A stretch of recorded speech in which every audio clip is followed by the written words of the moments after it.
और भारतीय अंतरिक्ष एजेंसी अपने महत्वाकांक्षी अंतरिक्ष अभियान चंद्रयान 2 को लॉन्च करने जा रही है। भारत के दूसरे चंद्र मिशन चंद्रयान 2 को 15 जुलाई को आंध्र प्रदेश के रॉकेट पोर्ट श्रीहरिकोटा से लॉन्च किया जाएगा। इसमें कुछ घंटे का वक्त बाकी है, लेकिन भारत ही नहीं पूरी दुनिया की नजरें इस पर टिकी हैं।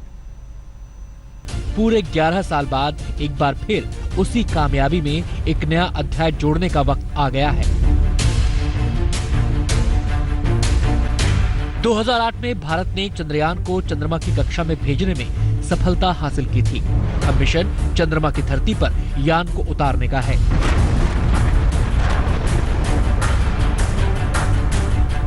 पूरी दुनिया की निगाहें हमारे मून मिशन पर टिकी हैं।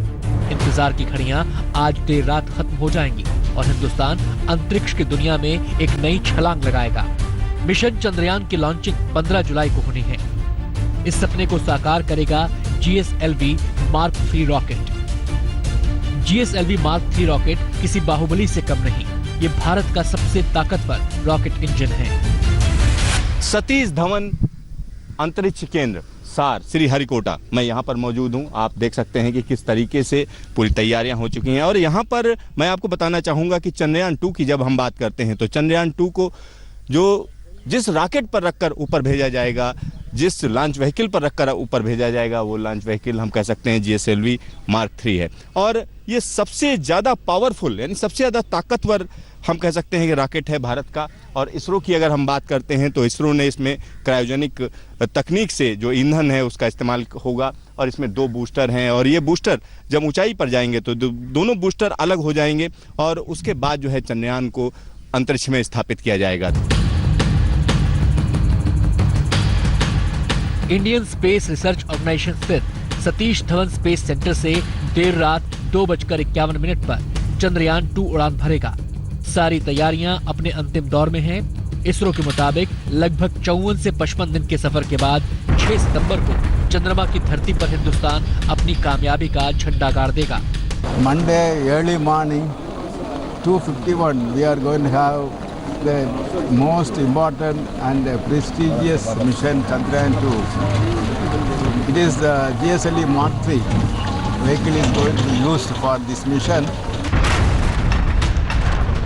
हर हिंदुस्तानी के लिए बेहद खास मौका है। चांद की जमीन पर चंद्रयान उतरने का सपना पूरा हो रहा है। खास बात यह है कि चंद्रयान 2 दुनिया का पहला ऐसा यान होगा जो चंद्रमा के दक्षिणी ध्रुव पर उतरेगा। यान को उतरने में लगभग 15 मिनट लगेंगे और ये तकनीकी रूप से बेहद मुश्किल क्षण होगा, क्योंकि भारत ने पहले कभी ऐसा नहीं किया है। इस कामयाबी के लिए पूरा देश जहां इसका श्रेय वैज्ञानिकों को दे रहा है और वो वैज्ञानिक अपनी इस काबिलियत के लिए भगवान का शुक्र अदा कर रहे हैं। इसरो चेयरमैन के सिवान ने चंद्रयान 2 मिशन की लॉन्चिंग से पहले तिरुमला के बालाजी मंदिर में चंद्रयान की सफलता के लिए विशेष पूजा की। After the successful launch, and it will take 2 months to go and land on the moon near South Pole. And this mission is preparations are going on without any hitch, and we are ensuring that this launch will be happening Monday early morning 2:51 as we planned. पूरा देश क्यों न उत्साहित हो। चांद पर उतरना कोई मामूली बात थोड़ी है। ये कामयाबी हासिल करने वाला भारत दुनिया का चौथा देश होगा। चांद पर न सिर्फ उतरना ही प्राथमिकता है, बल्कि वहां पानी और जीवन की तलाश करने की चुनौती भी है।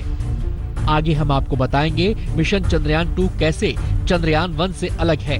इस मिशन से क्या हासिल होगा, बाहुबली रॉकेट कैसे चंद्रमा तक की यात्रा पूरी करेगा, कैसे चंद्रमा पर उसकी महत्वाकांक्षी लैंडिंग होगी, क्या चुनौती है और कैसे उस पर विजय पाई जाएगी। हर तैयारी पूरी कर ली गई है। वैज्ञानिक सपनों की उड़ान और चंद्रमा की जमीन पर झंडा गाड़ने के लिए बेताब हैं। हिंदुस्तान अंतरिक्ष के क्षेत्र में एक और उपलब्धि का जश्न मनाने के लिए तैयार है। श्रीहरिकोटा से सिद्धार्थ के साथ आज तक ब्यूरो। भारत और पाकिस्तान के बीच एक बार फिर करतारपुर कॉरिडोर को लेकर आज अहम बैठक हो रही है। इसमें कॉरिडोर पर जारी गतिरोध दूर करने की रणनीति बनेगी। खालिस्तान समर्थकों की बैठक में मौजूदगी को लेकर भी चर्चा होनी तय मानी जा रही है, क्योंकि पाकिस्तान ने बैठक से ठीक पहले जो चाल चली वो सबके सामने आ गया।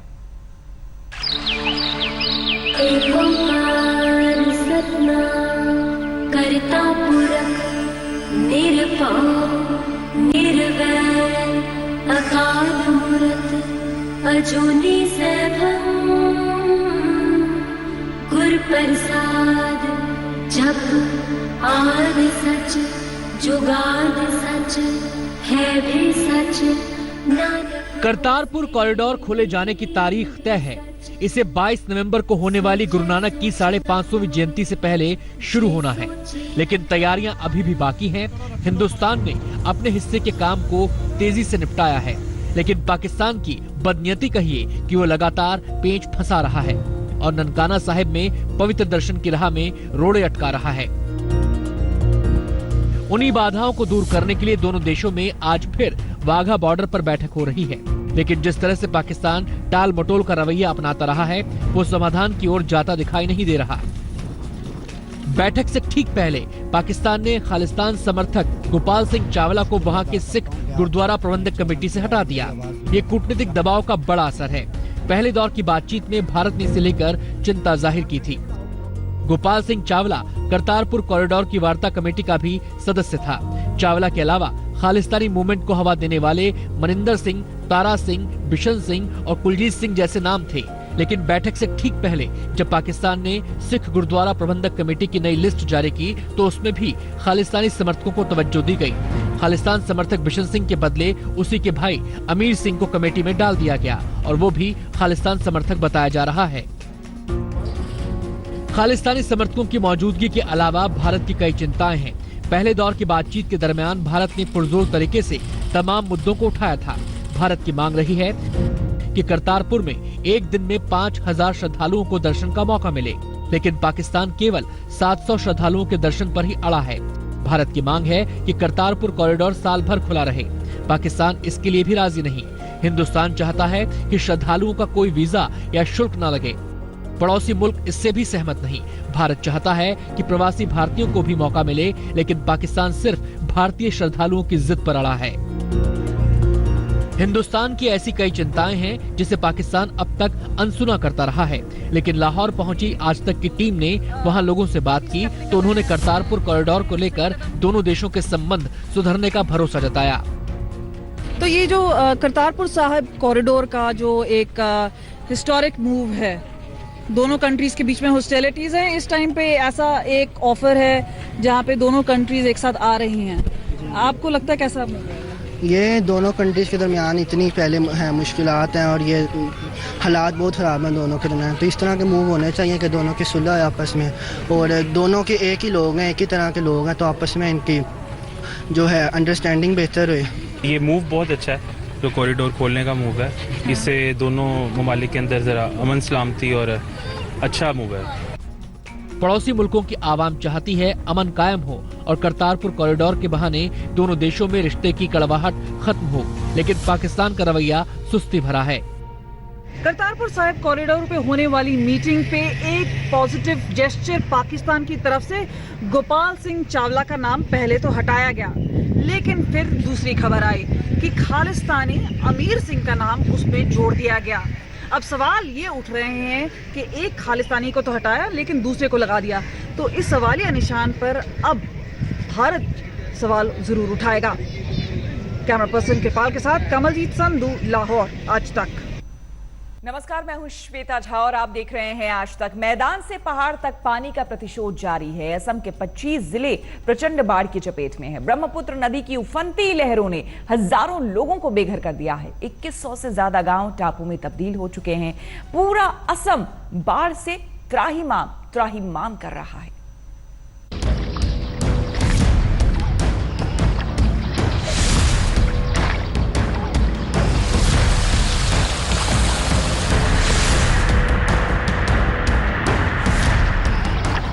चारों ओर सैलाब ही सैलाब और उसमें केले के तने पर सवार 2 जिंदगियां। महिला अपने बच्चे के साथ इस जुगाड़ की नाव पर सवार है और बच्चा डंडे को पतवार की तरह इस्तेमाल कर जुगाड़ की नाव को आगे बढ़ा रहा है। ये तस्वीर असम के डिब्रूगढ़ इलाके की है। ऐसे ही हालात बाढ़ से बेहाल असम के ज्यादातर हिस्सों के हैं।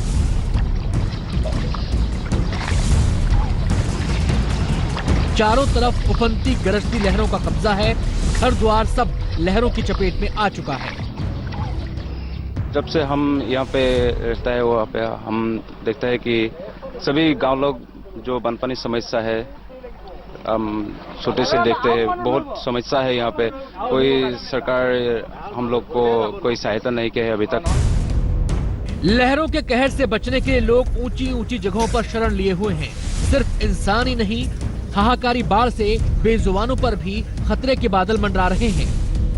जानवर भी मिट्टी के ऊंचे टीलों पर बैठकर पानी उतरने का इंतजार कर रहे हैं। अब जरा इस तस्वीर को देखिए, चारों तरफ गरजता उफनता सैलाब बह रहा है। ये गर्जना ही लोगों में खौफ पैदा करने के लिए काफी है। तेज बहाव पल भर में किसी को भी बहाने की कुव्वत रखता है। ब्रह्मपुत्र नदी का पानी सीआरपीएफ जवानों के कैंप में घुसपैठ कर चुका है। यहाँ तक कि सीआरपीएफ जवानों की गाड़ी के पहिए भी बाढ़ के पानी में डूबे हुए हैं। कैंप में पानी बिना रोक टोक आ जा रहा है। ऐसे में जवानों की मुश्किलें बाढ़ ने कई गुना बढ़ा दी हैं। वो जो है ना, वो ऐसे नहीं होता है। वो जो आप लोग ये देखिए क्या हालत हो रहा है, इसको जो है ना सरकार को करना चाहिए। सीआरपीएफ कैंप के या नहीं तो नहीं रखना चाहिए, उसी स्थान पर रखना चाहिए। हाँ, सीआरपीएफ कैंप में ऐसे नहीं रखना चाहिए। चारों ओर पानी का साम्राज्य है। सैलाब से दो हाथ करते हुए लोगों को आगे बढ़ना पड़ रहा है। कहीं घुटनों तक पानी तो कहीं कमर तक पानी। बाढ़ में इस परिवार का सब कुछ डूब चुका है। ऐसे में जिंदगी की गाड़ी को खींचने के लिए जरूरी सामान इस बेंच पर जुटाया गया है। यही बेंच बाढ़ में सहारा बना हुआ है। इसी छोटे से बेंच पर पूरी घर गृहस्थी सिमट गई है।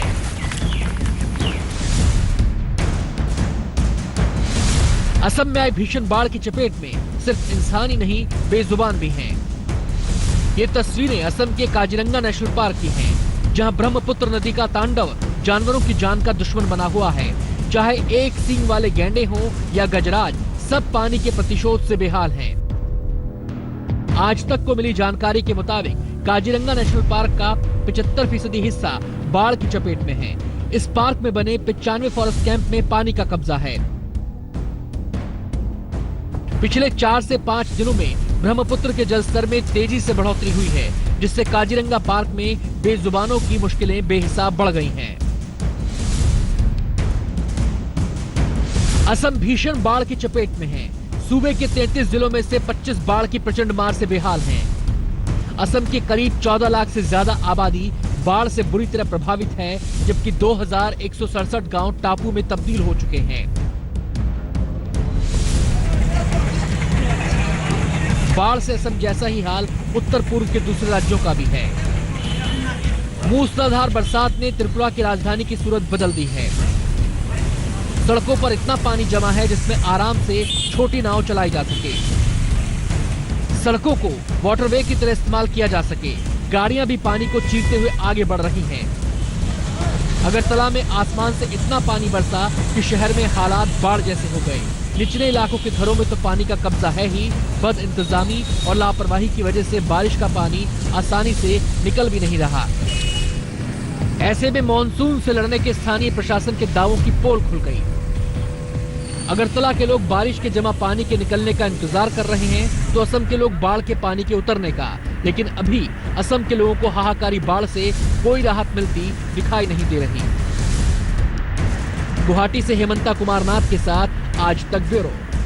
पिछले एक हफ्ते से बिहार कुदरत के आसमानी हमले से बेहाल है। सूबे के हर हिस्से में प्रचंड बारिश ने जमकर कहर बरपाया। मूसलाधार बारिश ने बिहार के ज्यादातर शहरों को दरिया में तब्दील कर दिया।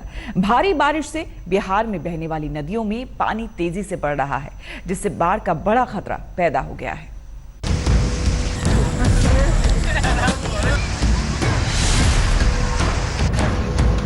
नाव पर गाड़ी, नाव पर ऑटो, नाव पर बाइक, नाव पर बारात, नाव पर इंसान। ये बिहार की राजधानी पटना से कुछ किलोमीटर दूर की तस्वीर है। पटना सिटी के कच्ची दरगाह इलाके में पीपा पुल टूटने से राघोपुर के लोगों के पास आने जाने के लिए नाव के अलावा कोई दूसरा चारा नहीं है। आप खुद देखिए, उफनती गंगा की लहरों में नाव किस तरह से खचाखच भरी हुई है। जहां सब कुछ भगवान भरोसे है, कभी भी और कोई भी हादसा हो सकता है। लोगों के पास भी जान को खतरे में डालकर गंगा पार करने के अलावा कोई दूसरा रास्ता नहीं। ये इलाका पूर्व उप मुख्यमंत्री तेजस्वी यादव का विधानसभा क्षेत्र है। दशकों से यहाँ आरजेडी का दबदबा रहा है, लेकिन बाढ़ के मौसम में यहाँ के लोगों की किस्मत नहीं बदली। भारी बारिश की वजह से गंगा के पानी में लगातार बढ़ोतरी हो रही है और गंगा के किनारे रहने वाले लोगों की सांसें सूखी हुई हैं।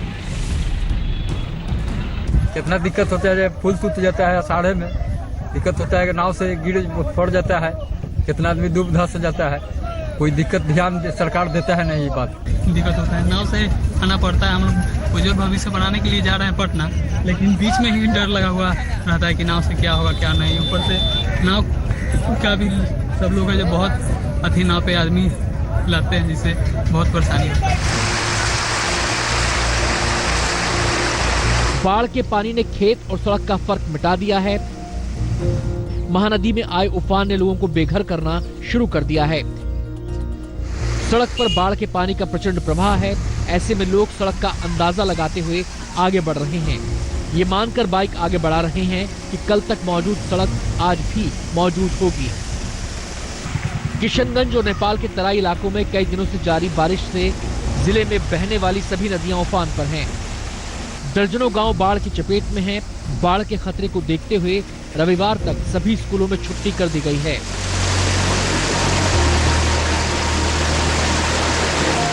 सीतामढ़ी, छपरा, बक्सर, खगड़िया, मोतिहारी, शिवहर, बस शहरों के नाम बदलते जाइए, बरसात से बदहाली और जल भराव की एक जैसी तस्वीर दिख जाएगी। सीतामढ़ी में तो बेहिसाब बरसात की वजह से धारा 144 लगानी पड़ी, तो छपरा में लोगों के घरों में पानी ने घुसपैठ कर ली। मोतिहारी में आसमान से इतनी प्रलय बरसी कि लोगों ने त्राहिमाम शुरू कर दिया। 3 दिनों की भारी बरसात ने 3 लोगों की जान ले ली। ये पिता बरसात से बाढ़ जैसे हालात में अपने बच्चे का शव लेकर चलने को मजबूर है। पानी के प्रहार ने शहर अघोषित कर्फ्यू जैसे हालात बना दिए हैं, चाहे शिवहर हो या सीतामढ़ी, बक्सर हो या बगहा। लगातार बारिश के चलते नेपाल से निकलने वाली नदियां उफान पर हैं, जिससे कोसी क्षेत्र में खतरा बढ़ गया है। वहीं गंगा समेत दूसरी नदियों में बढ़ता पानी खतरे की घंटी बजा रहा है। आज तक ब्यूरो। बिहार से सटा यूपी भी बारिश और तूफान की मार से बेहाल है। बारिश के साथ तटबंधों के टूटने और दरकने का भी सिलसिला शुरू हो चुका है। गाजीपुर में तो 6 महीने पहले बनी सड़क बारिश में पानी में धुल गई है। बलिया और आजमगढ़ में बारिश के साथ तेज आंधी ने जमकर तबाही मचाई। मूसलाधार बरसात से चंदौली का तटबंध टूट गया। पानी तेजी से पूरे इलाके को डुबोने के लिए आगे बढ़ने लगा। पानी का प्रचंड वेग किनारों को कटार की तरह काटने लगा। जहां कमजोर जगह मिली, तुरंत पानी के प्रचंड प्रवाह ने रास्ता बना लिया। देखते ही देखते सड़क का यह हिस्सा तटबंध की लहरों में समा गया। लोग चुपचाप कुदरत की विनाश लीला को देखने के लिए मजबूर थे। तटबंध में बंधा पानी अब आजाद होकर खेतों में फैलने लगा। देखते ही देखते 4-5 गांव टापू में तब्दील हो गए। किसानों की मेहनत पर पानी फिर गया। नर्सरी पानी में बर्बाद हो गई। हर चीज की समस्या, खेती की समस्या, पानी से सिंचाई 1000 एकड़ होता है, वो बंद हो गल काम। रास्ता बंद हो गल 4 गाँव का। हजारों एकड़ भूमि प्रभावित है खेती के लिए। आवागमन दर्जनों गांव का प्रभावित है। इस पे अभी कोई कार्य भी नहीं चल। किसानों का कहना है कि करीब 175 बीघे में बने जलाशय में जमा पानी से आसपास के हजारों एकड़ खेतों की सिंचाई होती थी। बारिश और बाढ़ का पानी चंदौली शहर में भी लोगों की मुश्किलें बढ़ा रहा है। स्कूली बच्चे सैलाब से होते हुए स्कूल जाने को मजबूर हैं। स्कूल के रास्ते में बाढ़ और बारिश का पानी जमा है। शहर के 2 दर्जन स्कूल टापू में तब्दील हो चुके हैं। ऐसे में बारिश के पानी में सांप बिच्छू का भी खतरा बना हुआ है। लेकिन आंखों में सुनहरे भविष्य के सपने लिए बच्चे कंधे पर किताबों का बैग टांगे सैलाब से होते हुए स्कूल पहुंच रहे हैं। जाते हैं, फिसल जाते हैं और हमारे फील्ड में पानी भरा है और लग रहा है कि ये तालाब है और उसमें जीव जंतु कटने के डर है। हम लोग पानी से होकर आते हैं पढ़ने, तो हमारे पैर फिसल जाते हैं, हम गिर जाते हैं, हमको चोट लग जाता है। शहर के निचले इलाके के घरों में भी पानी ने आक्रमण कर दिया है। मूसलाधार बारिश ने शहर के ज्यादातर हिस्सों को तालाब में तब्दील कर दिया है।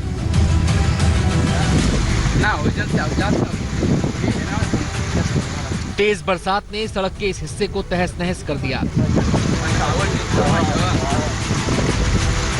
पिछले 2 दिनों से हो रही बारिश में ये सड़क बीच से बह गई। ऐसा लग रहा है जैसे जेसीबी मशीन से सड़क को काटा गया हो।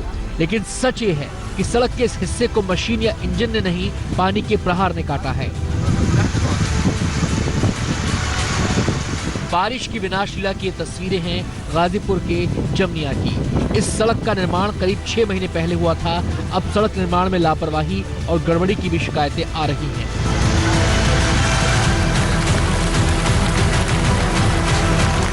आंधी, तूफान और बारिश ने बलिया शहर में जमकर तबाही मचाई है। शहर के कई हिस्सों में पेड़ जमीन से उखड़ गए या टहनियां जमीन पर आ गईं।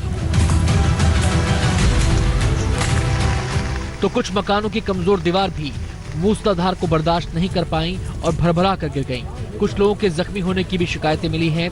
बलिया जैसा ही हाल आसपास के इलाकों का भी है। आजमगढ़ भी बारिश और तूफान की मार से बेहाल है। शहर में हवाओं की रफ्तार का अंदाज इन गिरे हुए पेड़ों से लगाया जा सकता है। तेज बारिश और तूफान में 3 लोगों की जान चली गई, जबकि 10 लोग जख्मी हो गए। तूफान का असर इलाके में बिजली सप्लाई पर भी पड़ा है। मॉनसून आने के बाद से यूपी के उन्नाव, अंबेडकर नगर, प्रयागराज, बाराबंकी, हरदोई, खीरी, गोरखपुर, कानपुर नगर, पीलीभीत, सोनभद्रा, चंदौली, फिरोजाबाद, मऊ और सुल्तानपुर में सबसे ज्यादा नुकसान हुआ है। भारी बारिश ने गंगा, यमुना समेत दूसरी नदियों में उफान ला दिया है, जिससे बाढ़ का खतरा मंडरा रहा है। आज तक ब्यूरो। मूसलाधार बारिश की मार से पहाड़ भी बेहाल है। हिमाचल में पानी के प्रहार से लगातार पहाड़ दरक रहे हैं। पहाड़ से आ रहा मलबा और पानी रिहायशी इलाकों में तबाही मचा रहा है। भूस्खलन से हिमाचल और उत्तराखंड के कई इलाकों में रास्ते बंद हो गए हैं।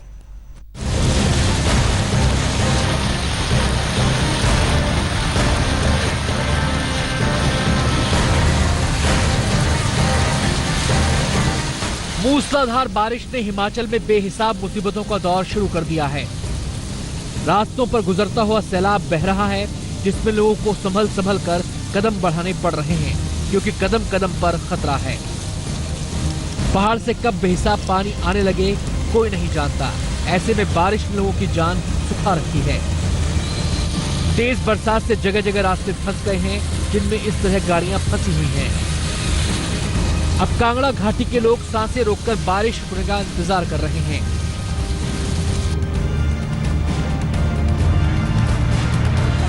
कुदरत के आसमानी हमले ने सोलन में जमकर तबाही मचाई। इलाके के नदी नालों को बारिश ने बेहिसाब ताकत दे दी। अब जरा इस गाड़ी की हालत देखिए। चायल घूमने जा रहे टूरिस्टों की गाड़ी के परखच्चे उड़ गए। ये तस्वीर सोलन के साधुपुल इलाके की है। दरअसल ये गाड़ी मलबे के साथ होटल के रिसेप्शन को तोड़कर नदी के पास जा गिरी। गनीमत रही गाड़ी में सवार लोगों ने पहले ही हालात भांप लिए और छलांग लगा दी। तेज बारिश के साथ आए मलबे ने कई होटलों, कैंप साइटों और घरों को भारी नुकसान पहुंचाया है। सोलन चायल सड़क भी घंटों बंद रही। यहां भी लगातार बरसात से नदी नाले सब पानी से लबालब भरे हैं। ये तस्वीरें हिमाचल के मंडी इलाके की हैं। यहाँ पानी रास्ते पर आ चुका है। मौसम विभाग के अनुसार 16 जुलाई तक पूरे प्रदेश में मौसम खराब रहने का अनुमान है।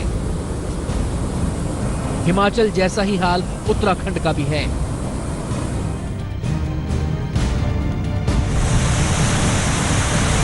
पहाड़ से आ रही तेज धारा के बीच बस पूरी तरह फंस चुकी है। इसे आगे पीछे कहीं भी ले जाना मुमकिन नहीं दिखाई दे रहा। हाल ये है कि कहीं सड़क पर पहाड़ है तो कहीं पहाड़ी नदियों में उफान है। उत्तराखंड के पहाड़ आजकल बादलों से बरस रही आफत से बेबस खड़े हैं। तस्वीरें चमोली की हैं। यहाँ लगातार बरसात के बाद बद्रीनाथ राष्ट्रीय राजमार्ग पर एक कदम भी आगे बढ़ना यात्रियों के लिए किसी मुसीबत से कम नहीं। देखिए अगले ही कदम पर कैसी आफत आ सकती है। यहाँ तो बरसात से सड़क का हिस्सा ही गायब हो चुका है। हालात ये है कि बद्रीनाथ हेमकुंड साहिब जाने वाले कई श्रद्धालु रास्ते में फंस गए।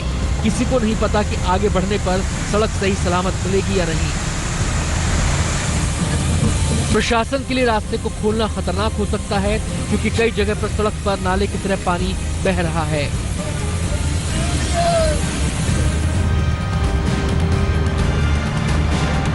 बद्रीनाथ ही नहीं, केदारनाथ की यात्रा पर जाने वाले यात्री भी मौसम की मार झेल रहे हैं। रुद्रप्रयाग इलाके में अलकनंदा और मंदाकिनी नदियां खतरे के निशान के करीब बह रही हैं। अलकनंदा नदी के किनारे घाट पूरी तरह डूब चुके हैं। प्रशासन ने नदियों के किनारे जाने को लेकर अलर्ट भी जारी कर दिया है। रुद्रप्रयाग मुख्य बाजार के निकट अलकनंदा नदी के किनारे स्नान घाट पर स्थित शिव की मूर्ति तक पानी पहुंच चुका है। ये मूर्ति घाट से करीब 20 मीटर की दूरी पर है। अलकनंदा नदी में भारी भरकम कूड़ा करकट और लकड़ियां भी बहकर आ रही हैं, जिससे घाटों को भी नुकसान पहुंचा है। ऐसे में उत्तराखंड के लोग ये सोच सोच कर बेहाल हैं कि जब जुलाई में लहरों का ऐसा कहर है तो अगस्त में क्या होगा। आज तक ब्यूरो। नेपाल में बारिश और बाढ़ से तबाही जैसे हालात हैं। अब तक सैलाब की वजह से 34 लोगों की जान जा चुकी है, जबकि 24 से ज्यादा लोग अभी तक लापता हैं। भूस्खलन के चलते तमाम राजमार्गों पर यातायात बाधित है। नेपाल के ललितपुर, कावरे, कोटक, भोजपुर और मकनपुर में बारिश और बाढ़ से हालात सबसे ज्यादा खराब है। बाढ़ से करीब 6000 जिंदगियों पर संकट है। इस बीच प्रशासन ने सैलाब प्रभावित इलाके में राहत और बचाव का काम तेज कर दिया है।